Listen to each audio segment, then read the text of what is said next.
우리는 지금 사순절 절기를 지나가고 있습니다. 벌써 5번째 주일이고요.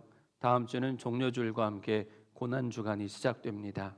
그리고 우리는 4월 5일 부활절을 맞이하게 됩니다. 주님의 십자가 언덕길을 따라가는 이 사순절 여정 속에서 우리가 반드시 기억해야 할 것이 있는데요. 그게 무엇이냐면 왜 예수님께서 십자가에 달려 죽으셨는가? 그 십자가 순환의 이유와 목적입니다.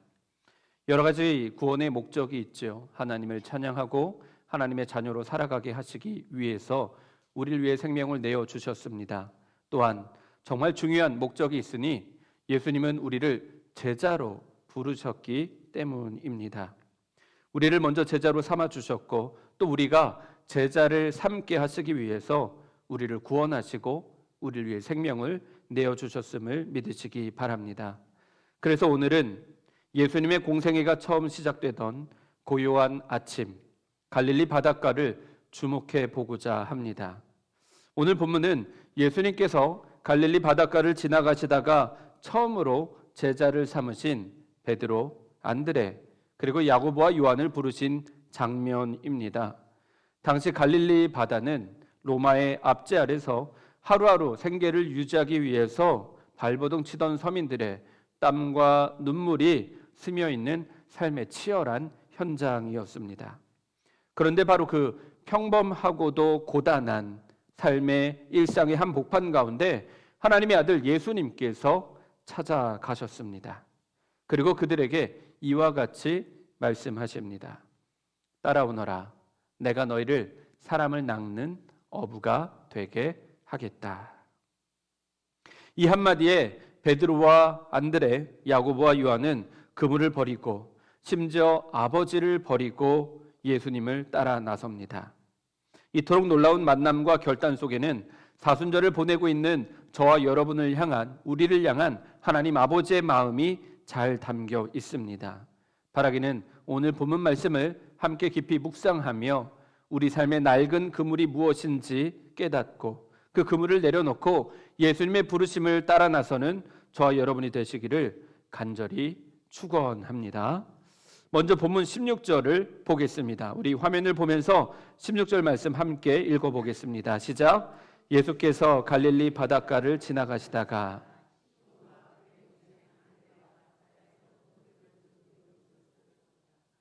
예수께서 갈릴리 바닷가를 지나가시다가 시몬과 그의 동생 안드레가 바다에서 그물을 던지고 있는 것을 예수님께서 목격하십니다. 여기서 우리가 주목해야 할 단어가 있습니다. 바로 지나가시다가라는 단어입니다. 언뜻 이 16절을 읽으면요, 예수님께서 아침에 일찍 일어나셔서 갈릴리 바닷가를 이렇게 사드락사드락 산책을 하시다가 저기 우연히 그물을 씻고 있는 사람들을 보고 나서는 이렇게 말씀하셨을 수도 있습니다. 저기 건강한 어부들이 있네. 내 제자로 삼으면 딱 좋겠다. 이렇게 혼잣말을 하시고는 가서 제자가 되라고 말씀하셨을 수도 있습니다. 하지만 이 장면은 그렇게 단순한 장면은 아니라는 것입니다. 헬라어 원어 성경을 보면 이것은 결코 예수님의 우연한 산책이 아니라는 것을 알 수 있습니다. 여기서 지나가시다가라는 단어를 헬라어 원어로는 파라고라고 합니다. 이 파라고라는 단어는 언제 사용하냐면요, 분명한 의도가 있는 신적인 걸음을 의미할 때 이 파라고라는 단어를 사용합니다. 그러니까 이 파라고라는 단어는요, 그냥 평범한 사람이 걷는 걸음, 지나감이 아니라 하나님께서, 예수님께서 어떤 분명한 목적과 의도를 가지고 찾아가실 때 지나가시다라는 표현을 사용합니다. 우리나라 말로 이 지나가다라는 단어는요, 그냥 말 그대로 차가 내 앞을 지나가고 오토바이가 내 앞을 지나가고 자전거가 내 옆을 지나가고 정말 많은 사람들이 나를 지나갔다라고 할 때 내 앞에 머물러 있는 것이 아니라 나를 그냥 통과하여 자기 갈 길을 갔다고 할 때 우리는 지나간다라는 단어를 사용하는데요, 헬라어 원어로 이 파라고라는 단어는 그런 의미가 아니라는 것입니다. 예수님께서, 하나님이신 예수님께서 분명한 목적을 가지고 찾아가셔서 만나실 때 지나간다라는 단어를 사용합니다. 그러면 왜 지나갔다라고 표현을 했겠습니까? 구약 성경을 보면요, 하나님께서 지나가셨다라는 표현을 종종 사용할 때가 있습니다. 출애굽기 33장 22절입니다. 나의 영광이 지나갈 때에 내가 너를 바위 틈에 집어넣고 내가 다 지나갈 때까지 너를 나의 손바닥으로 가리워 주겠다. 모세가 반석 틈에 숨어 있을 때 하나님의 영광이 그 앞을 지나가셨습니다. 열왕기상 19장 11절입니다. 주님께서 말씀하셨다. 이제 곧 나 주가 지나갈 것이니 너는 나가서 산 위에 주 앞에 서 있어라. 이 말씀은 엘리야가 호렙산 동굴에 절망하여 엎드려 있을 때 여호와께서 그 앞을 지나가셨을 때 사용하셨던 말씀입니다. 그러니까 이스라엘 백성들의 생각에는요, 하나님이 내 앞에 나타나시면 하나님을 만난 사람들은 반드시 죽게 되어 있다고 믿었습니다. 그러니까 하나님이 내 앞에 나타나셨다라는 말씀을 읽으면 겁이 날 수밖에 없었던 것이죠. 그래서 모세를 만나 주실 때도 하나님은 지나가시면서 손바닥으로 그를 가려주셨고, 엘리야를 만나실 때도 지나갔다라고 표현하셨습니다. 즉, 이 지나갔다라는 단어는 하나님께서 하나님의 사람을 만나 주시기 위한 찾아옴의 표현이며, 그가 하나님을 만나도 죽지 않고 살아있다라는 것을 반증하는 것입니다. 무엇보다 마가는 지금 예수님께서 갈릴리 바닷가를 지나가셨다라고 표현하고 있습니다. 이 말씀을 읽는 사람들은 의아했겠죠. 지나간다라는 단어는 하나님께만 쓸 수 있는 표현인데 하나님께만 쓰는 이 지나간다라는 단어를 지금 예수님께 사용하고 있습니다. 즉, 예수님이 곧 성자 하나님 그리스도 메시아라는 것을 이와 같이 표현하고 있는 것입니다. 이처럼 예수님께서 갈릴리 바닷가를 지나가신 것은 창조주 하나님께서 연약한 피조물인 인간의 소박한 일상으로 친히 찾아오셔서 자신을 나타내시고 또 영광스러운 소명으로 초대하고 계시는 주권적인 행위, 놀라운 장면이라 할 수 있습니다. 사랑하는 성도 여러분, 우리 예수님께서는 지금도 우리 곁을 지나가고 계심을 믿으시기 바랍니다. 인생의 고난으로 인해 눈물을 흘리며 기도하고 있는 여러분의 기도의 자리에 예수님은 지나가고 계시고, 육신의 질병으로 신음하는 모든 성도님들의 그 곁을 예수님께서 지나가고 계시고, 경제적인 문제로, 일터와 가정의 문제로 인해서 눈물 짓고 있는 모든 성도님들 곁을 예수님께서 친히 지나가시며 또 위로하고 계심을 믿으시기 바랍니다. 그런데요, 예수님은 왜 하필 갈릴리 바닷가의 촌스러운 어부들 곁을 지나가셨겠습니까? 그리고 왜 그들을 제자로 부르셨겠습니까? 누가복음 5장을 보면 평행 본문에 예수님 곁에는 정말 많은 사람들이 둘러싸여 있었습니다. 당시 최고의 엘리트라 불리는 율법학자들, 서기관들, 또 율법을 누구보다 철저하게 잘 지키는 거룩한 신앙생활을 하는 바리새인들, 그리고 대제사장들, 정말 많은 사람들이 예수님 곁에서, 예수님 주위에서 하나님의 말씀을 배우고자 했습니다. 그러면 누구보다 그들이 예수님의 제자가 되는 것이 딱 알맞습니다. 하지만 하나님께서는 그렇게 하지 않으셨습니다. 예수님께서는 하필이면 생선 비린내가 나고 무식하고 평범하기 짝이 없는 시몬과 안드레, 야고보와 요한을 제자로 부르셨습니다. 왜냐하면 여기에는 신앙의 가장 위대한 비밀인 하나님의 주권적인 은혜가 있기 때문입니다. 예수님께서 시몬과 안드레, 야고보와 요한을 제자로 선택하신 이유는 그들이 자격이 있기 때문에, 그들이 능력이 출중하기 때문에가 아닙니다. 오히려 예수님의 선택과 결정은 구원사역의 능력이 부름 받은 자에게 있는 것이 아니라 부르는 하나님께 있음을 나타내시기 위함입니다. 즉, 누구를 선택하고 누구를 부르는지는 사람에게 있는 것이 아니라 하나님께 있음을 보여주고 있는 말씀입니다. 위대한 신앙의 거장들은 이 장면을 보면서 깊은 감격을 고백했습니다. 초대교회의 영적 지도자였던 크리소스톰이나 어거스틴은 베드로와 안드레의 단순함과 학문을 배우지 못한 점을 주목하고 있습니다. 고린도전서 1장 27절에서 29절 말씀을 우리 함께 화면을 보며 읽어보도록 하겠습니다. 시작. 그런데 하나님께서는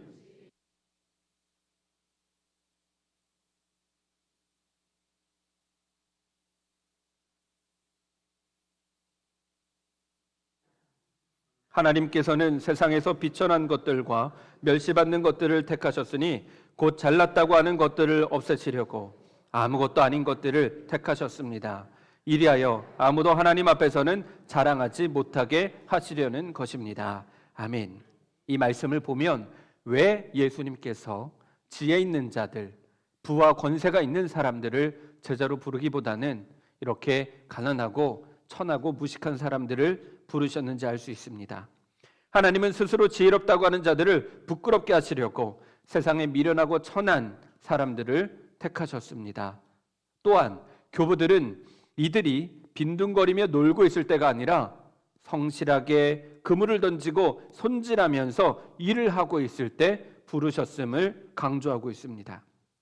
이처럼 예수님께서는 지혜롭고 또 능력이 많고 돈이 많고 명예가 높은 사람들, 그런 사람들을 제자로 삼는 것이 아니라 거룩한 성전의 제사장만 찾아가는 것이 아니라 갈릴리 바다에서 고된 노동을 하고 있는 어부들의 일상 한가운데로 찾아가셔서 그들의 성실한 성품을 바라보시고 그들을 하나님의 주권으로 하나님의 제자로 삼아 주신다는 것입니다.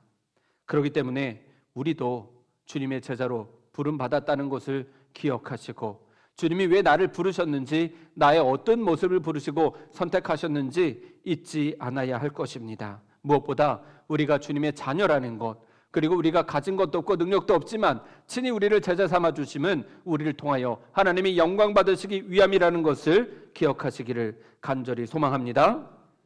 한편 베드로와 안드레의 관점에서 예수님은 나를 따라오라고 말씀하셨을 때 그들은 불강력적인 은혜를 경험하게 됩니다. 시몬과 안드레, 야고보와 요한이 나를 따라오라는 예수님의 말씀을 듣자마자 그들이 예수님을 따라간 것은 그들이 예수님을 좋아해서, 그들이 예수님의 능력에 반해서, 그들이 예수님이 어떤 분이신지 깨달았기 때문에, 또는 그들의 마음에 강력한 믿음과 결단력이 있기 때문이 결코 아닙니다. 그들이 예수님의 부름에 즉각적으로 순종할 수 있었던 것은 바로 불강력적인 하나님의 은혜였기 때문입니다. 그들의 마음에는요, 사실 아무런 생각도 아무런 믿음도 없었습니다. 하지만 예수님의 말씀이 어떤 말씀입니까? 태초에 하나님이 천지를 창조하실 때 빛이 있으라 하였더니 공허한 그 공중에 갑자기 호련히 빛이 생겼습니다. 그것을 우리는 창조라고 부릅니다. 예수님께서 시몬, 안드레, 야고보, 요한의 마음에 나를 따라오라 라는 창조의 말씀을 선포하였을 때 그들의 마음에, 비어있는 마음에 예수님을 따르고자 하는 마음, 예수님께 순종하고자 하는 마음, 예수님의 제자가 되고자 하는 그 마음이 창조되었음을 믿으시기 바랍니다. 예수님의 말씀 자체에 천지를 창조하시는 압도적인 능력이 있기 때문에 그들이 하나님의 말씀을 듣고 예수님의 말씀을 듣고 즉각적으로 순종할 수 있었습니다. 그들은 주님의 말씀을 듣고 즉시 예수님을 따라 나섭니다. 그들이 가지고 있던 배와 그물을 버렸습니다. 심지어 두 배에 가득 차게 많이 잡힌 그 물고기들, 지금으로 계산하자면 3천만 원이 넘는 그 많은 물고기들까지도 버려두고 심지어 야고보와 요한은 아버지까지 뒤로 하고 예수님을 따라 나서게 됩니다. 이와 같은 제자들의 결단은 하나님의 부르심 앞에 우리가 마땅히 보여야 하는 믿음의 반응이라는 것을 기억하시기 바랍니다. 그리고 주님이 언제든 여러분을 부르신다면 주님, 내가 여기 있습니다. 나를 사용하여 주십시오 라고 주께 순종하며 나아가는 우리가 되기를 간절히 축원합니다. 이제 예수님은 그들에게 생전 들어보지도 못했던 사명을 부여하십니다. 오늘 본문 17절입니다. 나를 따라오너라. 내가 너희를 사람을 낚는 어부가 되게 하겠다. 이 부르심에는요, 당시 사회적, 종교적 배경을 완전히 뒤엎어버리는 놀라운 반전이 숨겨져 있습니다. 첫째로 나를 따라오라 라는 이 예수님의 말씀 안에는 정말 놀라운 은혜가 숨겨져 있는데요, 나를 따라오너라 라는 이 말을 헬라어로 보면 듀테 오피소 무라는 표현입니다. 이 말을 직역하면 내 뒤로 오라 라는 뜻입니다. 지금 예수님께서는 그물을 씻고 있는 시몬, 안드레, 야고보, 요한에게 내 뒤로 오라고 권하고 있는 것입니다. 1세기 유대교 랍비 문헌을 보면요, 아주 유명한 랍비는 수많은 제자들을 데리고 다녔습니다. 그러니까 랍비 뒤에 몇 명의 제자가 따라다니느냐에 따라서 그 랍비의 권위가 살아났습니다. 그렇기 때문에 유명하고 권세가 있는 랍비들은요, 아무나 제자 삼지 않았습니다. 제자를 삼으려면요, 능력 있는 청년들이 제가 선생님의 제자가 되고 싶습니다 라고 한다고 해서 다 제자가 되는 게 아니었다는 것입니다. 왜냐하면 랍비는 유명하기 때문에, 또 제자가 정말 많이 있기 때문에 이 사람이 내 제자가 될 만한 그런 재능이나 능력이 있나, 이 사람의 집안은 어떤가, 또 지식은 어떤가, 하나하나 면접까지 봤다는 것이지요. 그래서 어떤 사람들은 제자가 되지 못하는 경우도 아주 많았습니다. 그런데 지금 예수님은 어떻게 하고 있습니까? 보통은 제자가 되고 싶은 사람들이 선생님, 랍비에게 찾아가서 내가 제자가 되고 싶습니다 라고 말을 하는데요, 지금 예수님께서는 하나님이시며 하나님의 아들이시며 이 땅에 사람의 모습으로 오신 성자 예수님이신데, 그 예수님께서 제자들을 찾아가셔서 네가 오늘부터 나를 따라와라, 내 제자가 되라 라고 권면하고 있는 것입니다.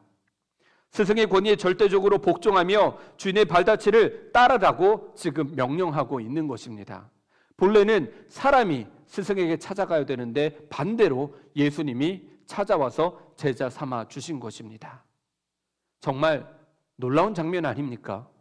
우리가 예수님께 찾아가서 예수님 나를 구원해 주십시오 라고 사정해도 구원을 해 주실까 말까 하는데, 오히려 예수님께서 우리에게 직접 찾아오셔서 내가 너를 구원해 주겠다, 내가 너를 제자 삼아 주겠다 라고 먼저 은혜를 베풀어 주고 계신 것입니다. 이것을 통해서 우리가 받은 이 부르심이 얼마나 귀한 은혜인지 깨달아야 할 것입니다. 내가 먼저 제자가 되겠다고 한 것이 아니라 주님께서 우리를 제자로 삼아 주셨고, 우리를 위해 십자가에 달려 죽으심으로 저와 여러분의 모든 영혼을 구원해 주시기까지 하신 이 큰 은혜를 이 사순절 절기 가운데 여러분의 마음 가운데 충만하게 깨달으시기를 간절히 소망합니다. 우리가 예수님의 제자가 된다는 것은 부귀영화와 세속적인 성공을 얻는 것이 결코 아닙니다. 예수님께서 우리를 제자 삼아 주심, 그래서 우리가 예수님의 제자가 된다는 것은 예수님과 함께 십자가를 지고 하나님의 뜻을 이루기 위해서 나의 생명까지도 아낌없이 주님께 내어드릴 수 있는 순종의 삶을 살아야 한다는 것입니다. 그래서 예수님께서는 제자들에게 마태복음 28장 19절에 그러므로 너희는 가서 모든 민족을 제자로 삼으라고 당부하신 것입니다. 예수님께서 우리를 제자 삼아 주신 이유, 우리를 구원해 주시기 위함뿐만 아니라 우리가 제자됨으로 예수님과 같은 인생을 살아가게 하시려고, 그리고 더 나아가서 우리 주변의 많은 사람들을 예수님의 제자로 삼으라는 하나님의 귀한 사명이 있음을 기억하시기 바랍니다. 그래서 사람을 낚는 어부라는 이 말씀은 우리에게 충격적으로 다가옵니다. 이를 헬라어로 보면 할리에이스 안트로폰이라고 합니다. 이 사람을 낚는 어부라는 표현은 사실 구약 성경을 보면요, 그렇게 긍정적인 의미를 갖고 있지는 않았습니다. 예레미야 16장 16절입니다. 내가 많은 어부를 보내서 이 백성을 고기 잡듯 잡아내겠다. 아모스 4장 2절입니다. 주 하나님이 당신의 거룩하심을 두고 맹세하신다. 너희 남은 사람들까지도 낚시로 꿰어 잡아갈 때가 온다. 예레미야나 아모스 말씀을 보면요, 구약 성경에 하나님께서 그물로 사람을 잡아내거나 낚시로 사람을 낚아낸다라는 표현은요, 하나님께서 사람들을 잡아다가 심판하시고 그에 알맞는 형벌을 내리신다는 아주 무서운 말씀이었습니다. 그렇기 때문에 그물로 사람을 낚는다, 낚시로 사람을 잡아낸다라는 것은 이스라엘 백성들에게 무서운 말씀, 좀 충격적인 말씀이었습니다. 두려운 말씀 그 자체였죠. 그런데 지금 예수님께서 시몬과 안드레, 야고보, 요한, 그리고 이 마가복음을 읽고 있는 사람들에게 무엇이라 말씀하고 계십니까? 나를 따라오너라, 내가 너희를 사람을 낚는 어부가 되게 하겠다. 하나님의 심판을 받게 하는 것이 아니라 그 심판에서 벗어나 구원을 얻게 하는 생명의 도구로 사용하겠다라고 완전히 그 사명을 뒤바꿔 놓고 계신 것입니다. 그렇기 때문에 이 말씀을 읽는 이스라엘 백성들에게 사람을 낚는 어부는 이제는 더 이상 저주의 말씀이 아니라 은혜의 말씀, 생명의 말씀으로 여겨지게 되었습니다. 무엇보다 여기서 우리는 물고기를 잡는 어부와 사람을 낚는 어부의 엄청난 차이를 발견할 수 있어야 합니다. 물고기를 잡는 어부는 왜 물고기를 잡습니까? 물고기를 잡는 이유는 물고기를 잡아서 물고기를 죽여서 요리를 해서 먹거나 아니면 물고기를 잡아서 그 물고기를 팔아서 생계를 유지하기 위함입니다. 그러니까 물고기의 생명을 빼앗아서 자기가 먹고 살기 위해 물고기를 잡는 것입니다. 하지만 사람을 낚는 어부는 어떻습니까? 사람을 낚는 어부는 영혼을 죽이기 위해서 사람을 낚는 것이 아닙니다. 구약 성경에는 사람을 낚는다는 것이 그 영혼이 심판받게 하기 위함인데, 이제 예수님이 말씀하신 사람을 낚는 어부는 영혼을 살리기 위해서 잡는다는 것입니다. 다른 사람을 살리기 위해, 다른 영혼을 구원하기 위해서 나의 생명, 나의 생계, 나의 자존심, 내가 가진 모든 능력까지도 십자가 앞에 기꺼이 내려놓는 삶, 그것이 바로 사람을 낚는 어부입니다. 물고기를 잡는 어부에서 사람을 낚는 어부가 된다는 것은 그래서 인생의 목적이 180도 바뀐다는 것을 의미합니다. 물고기를 죽여서 물고기를 잡아서 내가 살았던 삶에서 이제는 나를 죽여서 내 생명을 내려놓음으로 다른 영혼을 살리는 그런 인생을 살아가게 된다는 것입니다. 그래서 물고기 어부와 사람을 낚는 구원의 어부가 다른 점은 도구가 달라졌다는 것입니다. 물고기를 잡기 위해서는 배와 그물, 그리고 함께 일할 동료가 필요합니다. 그것이 없으면 물고기를 잡는 것이 용이하지 않습니다. 하지만 사람을 낚는 어부의 도구는 무엇입니까? 배와 그물이 필요 없습니다. 오히려 배와 그물이 있으면 사람을 낚지 못합니다. 오히려 사람을 낚는 어부의 도구는 단 하나, 오직 예수 그리스도와 십자가의 복음뿐입니다. 다른 것은 필요 없습니다. 그래서 제자들은 예수 그리스도를 붙잡기 위해서 어떻게 했습니까? 18절입니다. 그들은 곧 그물을 버리고 예수를 따라갔다. 20절입니다. 아버지 세베대를 일꾼들과 함께 배에 남겨두고 예수를 따라갔다. 시몬과 안드레, 야고보와 요한은 사람을 낚는 어부가 되기 위해서 그들이 가지고 있는 배와 그물, 물고기, 가족들, 동료들을 다 버리고 예수님만을 붙들었습니다. 예수님만을 따랐습니다. 이러한 결단과 포기가 사람을 낚는 어부에게 필요한 철저한 자기 부인의 삶입니다. 그러므로 우리는 이 말씀을 거울 삼아서 지금 내가 붙들고 있는 배와 그물은 무엇인지, 또 내가 무엇 때문에 예수님을 따르는 것을 망설이고 있는지 점검해 보아야 할 것입니다. 마지막으로 사람을 낚는 어부가 되기 위해서는 한 가지 더 버려야 할 것이 있습니다. 그것은 바로 자유의지입니다. 내 마음대로 하고 싶어하는 모든 의지와 욕구를 버려야 합니다. 물고기를 잡는 어부는요, 내가 원하는 시간에 내가 원하는 장소에 가서 내가 원하는 만큼 그물을 내리고 물고기를 잡습니다. 다른 사람 말은 잘 듣지 않습니다. 왜냐하면 지금까지 내가 물고기를 잡아온 노하우, 경험이 있기 때문에 다른 사람이 뭐라고 한다 한들 그렇게 귀담아 듣지 않습니다. 그러니까 어촌에 사는 어부들은 성격이 강하고 고집스러운 면이 있을 수밖에 없습니다. 하지만 사람을 낚는 어부는 어떻습니까? 사람을 낚는 어부는 자신의 뜻과 자유, 소유를 철저하게 버려야만 합니다. 오직 예수님이 가라고 하시는 곳에 가야 하고 예수님이 하라는 것만 해야 합니다. 예수님이 죽으라고 하면 예수님과 함께 십자가에 죽을 수도 있어야 합니다. 그것이 바로 사람을 낚는 어부가 버려야 하는 자유의지입니다. 그렇기 때문에 예수님께서는 베드로에게 찾아가셔서 깊은 곳에 가서 그물을 배 오른편에 던지라고 먼저 말씀하신 것입니다. 그랬을 때 그물이 찢어질 정도로 물고기가 많이 잡혔음을 베드로는 경험했고, 내가 내 생각대로 내 방법대로 할 때는 물고기를 잡지 못했지만 주님의 말씀에 순종하여 그물을 한 번만 내렸더니 이와 같은 많은 물고기를 잡을 수 있었다는 것을 깨닫게 되고, 그 순간 주님 앞에서 자기 의지를 내려놓을 수 있게 된 것입니다. 사랑하는 성도 여러분, 우리는 오늘 본문 앞에서 마가복음에 처음 기록되어졌던 그때의 역사적 배경을 생각해 보아야 합니다. 예수님이 이와 같이 제자들을 부르신 장면, 그래서 그들이 사람을 낚는 어부가 된 예수님을 따르는 인생을 살게 된 그 이유가 마가복음을 읽는 그때 당시 사람들에게 또 오늘 저와 여러분에게 어떤 위로가 있습니까? 마가복음이 성도들에게 전해지던 당시는 몇 번 말씀드렸지만 주후 64년경 로마 황제 네로가 이스라엘 백성들, 곧 그리스도인들을 괴롭혔던 시기입니다.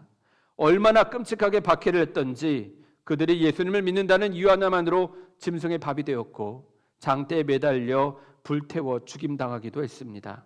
그들은 집을 잃었고 배를 잃었고 그물을 잃었고 모든 재산을 잃었고 심지어 가족들까지도 잃었습니다.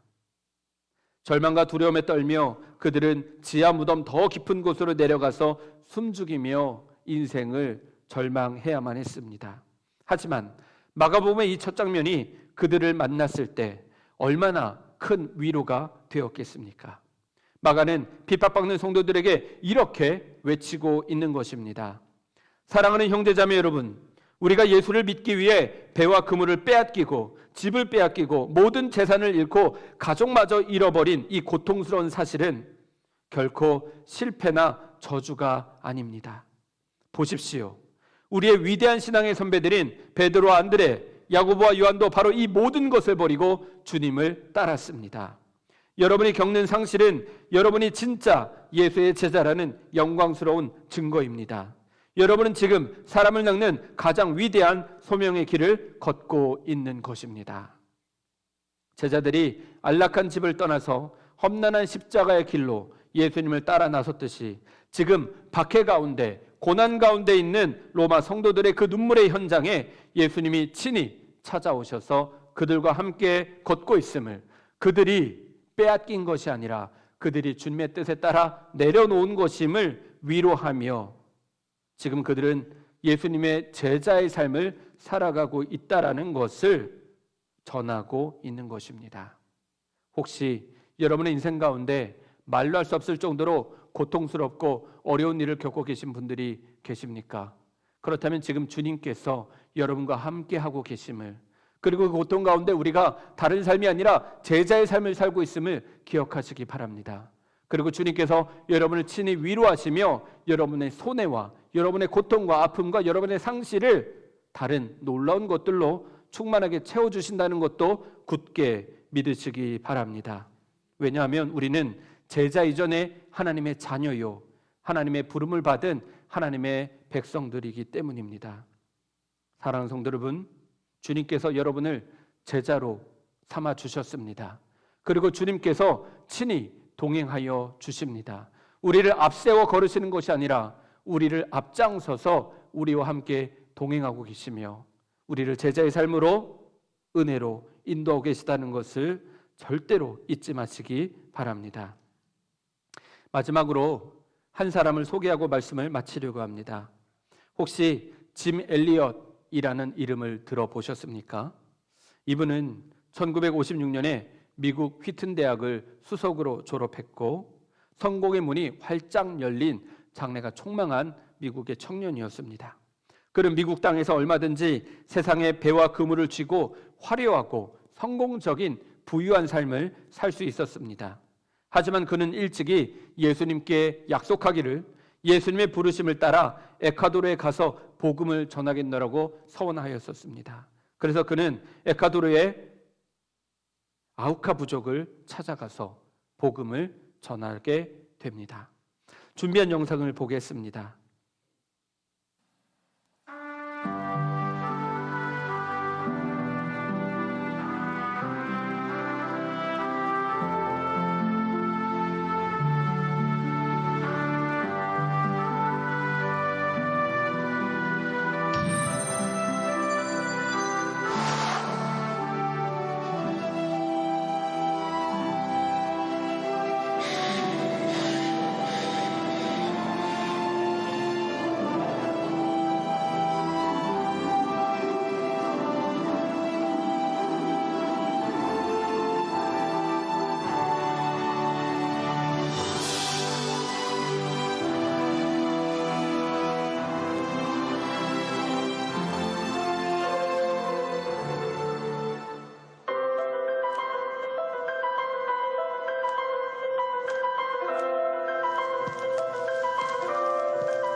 짐 엘리엇은 비행기에 내리자마자 예수의 예자도 말하지 못하고 창에 맞아 죽었습니다. 이 소식이 미국 전역에 보도가 되었고 사람들은 얼마나 불필요한 낭비냐라고 절망하며 대서특필했습니다. 총망받는 청년들이 아무것도 해보지 못하고 죽었으니 완전한 실패였고 처참한 죽음이었으며 정말 많은 사람들에게 손가락질을 받았습니다. 하지만 짐 엘리엇의 아내 엘리자베스 엘리엇은 기자들에게 이렇게 말합니다. 이것은 낭비가 아닙니다. 내 남편은 어릴 때부터 이 순간을 위해 모든 것을 준비했던 사람입니다. 그는 자신의 생명을 결코 낭비하지 않았습니다. 자신이 가장 사랑하는 예수님을 위해 자신의 모든 것을 바쳤을 뿐입니다. 짐 엘리엇의 일기장에는요, 아주 유명한 문구가 있습니다. 영원한 것을 위하여 영원하지 못한 것을 버리는 사람은 결코 바보가 아니다. 짐 엘리엇은 에콰도르의 영혼을 구원하기 위해서 가장 소중한 그물인 생명마저 주님 앞에 내어드린 사람을 낚는 어부였습니다. 훗날 그의 아내와 친구들의 아내들이 다시 그 아우카 부족을 찾아갔고 그들에게 헌신적인 사랑을 베풀었고 그래서 결국 그 모든 부족민들이 예수님을 영접하게 되는 진짜 말 그대로 사람을 낚는 어부가 되었습니다. 영원히 간직할 수 없는 육신의 생명이라는 그물을 내어버리고 영원히 잃어버리지 않을 수많은 영혼들을 낚아 올리는 인생을 살았습니다. 오늘 주님은 2000년 전 갈릴리 바닷가를 지나가셨던 것처럼 오늘 이 시간 우리가 모인 이 성전에 여러분 곁을 지나가고 계시며 또 우리를 이렇게 부르고 계십니다. 나를 따라오너라. 내가 너를 사람을 낚는 어부로 생명을 살리는 구원의 통로로 쓰겠다. 오늘 주님의 이 위대한 부르심 앞에 우리가 선뜻 따라 나가지 못하는 우리 손에 들고 있는 그물과 배는 무엇이겠습니까?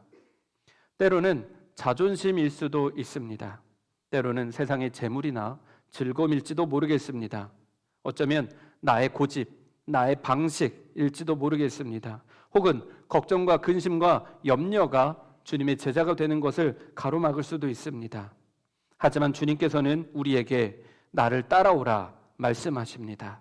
모든 것을 버리고 주님을 따르는 삶을 살라 하십니다. 그렇게 해야 우리가 살고 우리의 가족들이 살고 우리의 이웃들이 우리를 통해서 구원받게 될 줄 믿습니다. 우리가 그물을 내려놓고 예수님을 따를 때 우리를 통해서 믿지 않는 영혼들이 그토록 예수님을 믿고 하나님의 자녀가 되기를 바라는 우리의 가족들이 주님께로 돌아오게 된다는 것을 기억하시기 바랍니다.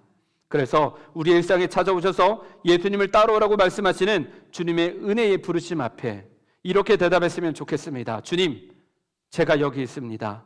저의 그물을 내려놓고 주님을 따르겠습니다. 이와 같은 결단을 하며 이 사순절 기간 동안 주님의 제자로서 복음을 전하는 복된 삶을 살아가시기를 주의 이름으로 간절히 축원합니다. 기도하겠습니다. 거룩하시고 좋으신 하나님, 우리에게 찾아오셔서 따르라 말씀하시며 주님의 제자가 되려고 하시는 주님의 음성에 순종하는 우리가 되게 하여 주시옵소서. 우리의 삶을 인도하여 주시고 우리에게 영원한 생명을 부어주시는 예수님의 이름으로 축복하며 기도합니다. 아멘.